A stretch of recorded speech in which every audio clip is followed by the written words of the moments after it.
You are watching week 3 of the 52-week to 4.0 pickleball challenge. This week, we offer the Topspin forehand drive.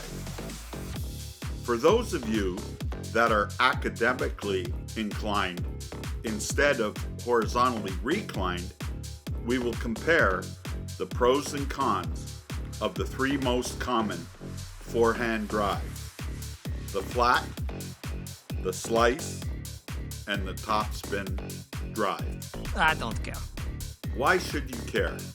Well, if you like winning pickleball, you should definitely care. And here is why. Let's first talk about the slice forehand drive. This is the least common of the drives, hit by beginners and intermediate players, and it's usually referred to as a defensive type of shot. It is the most difficult drive to hit because its swing path starts high and ends low and involves a deft undercutting, slicing motion. It too is hit with a continental grip. There is backspin imparted on the ball, and some players will even include side spin to make things even more interesting for their opponent. Gravity, the force of the ball strike, and the angle of the paddle at contact will determine where this ball will land on the opposite side of the net. Due to flight and ball properties, this ball must be hit close to the top of the net, leaving little to no margin for error. Also, the ball in flight tends to rise, making it easy for mid-waist returns by opponents.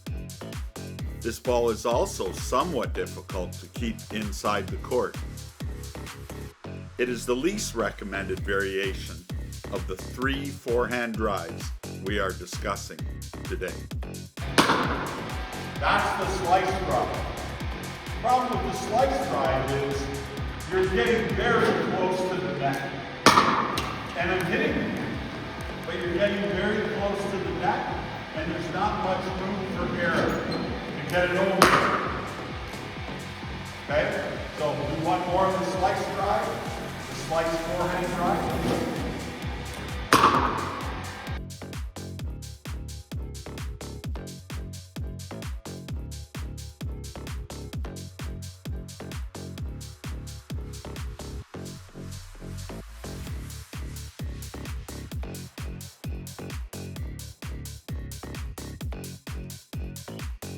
Let's talk about the flat forehand drive. This is the most common drive hit by beginners and intermediates. It is the easiest drive to hit as far as swing mechanics are concerned. It is hit with a continental grip, and the swing path of the paddle starts low and finishes high in line with the intended target. Therefore, due to this swing motion, there is little to no spin imparted onto the ball. Gravity and the force of the ball strike will dictate where the ball will eventually land. The biggest problem with this stroke is the ball flight path can be somewhat parallel to the court surface. This allows for the opponents to counter the drive with many mid-waist and higher returns. Also, the net is in play because to keep the ball in the court, you must hit the ball closer to the top of the net, 1 to 2 feet above the net. So it's not really recommended for winning pickleball. The returns from your opponent are much easier to hit back on a ball with no spin. Ready position, you're hitting a flat ball.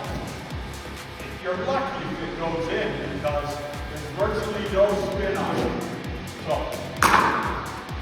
that's the flat drive that most people at the 2-5-3-0 3-quarter level are hitting the flat drive. The problem with the flat drive is it puts the ball much higher to the opponents when they're on the other side. The ball is in here somewhere. That's not good.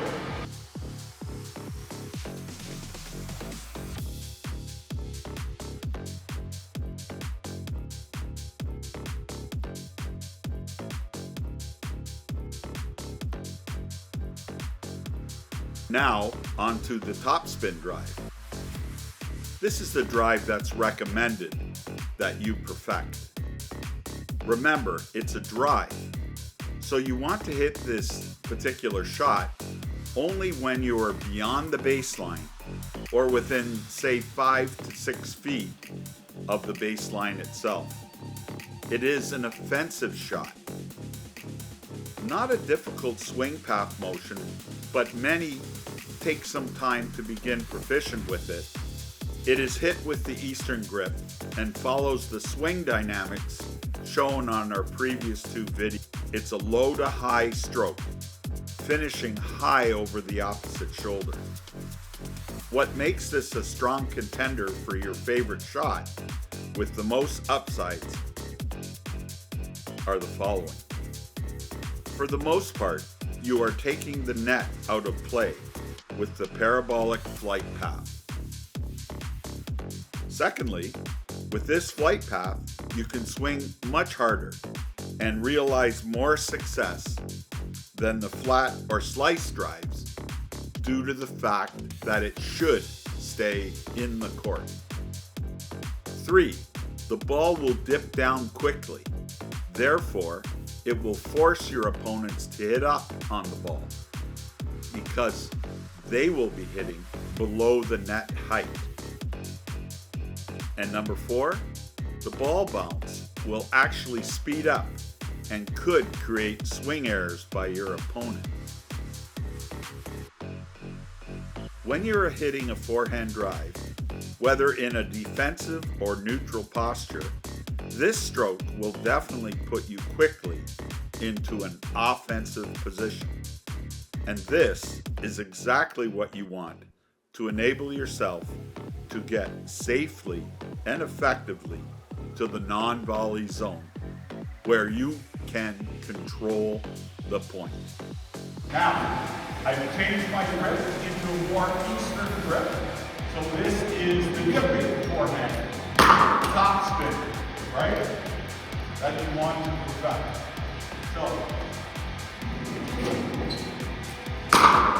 now, these shots I'm pulling up, and I'm going to show you another iteration. Getting too close to the ball, much too close to the ball. This is what you want to do for a topspin drive. Just make it clear the net, 3 to 4 feet, and then dip down and into the court. Okay? One more. 3 to 4 feet above the net. One last time. Hit to their feet on the other side. Okay? Each of those 4 shots, the last 4 shots in a row, would have been very difficult for somebody to return because they were all at the feet. And that's it, guys.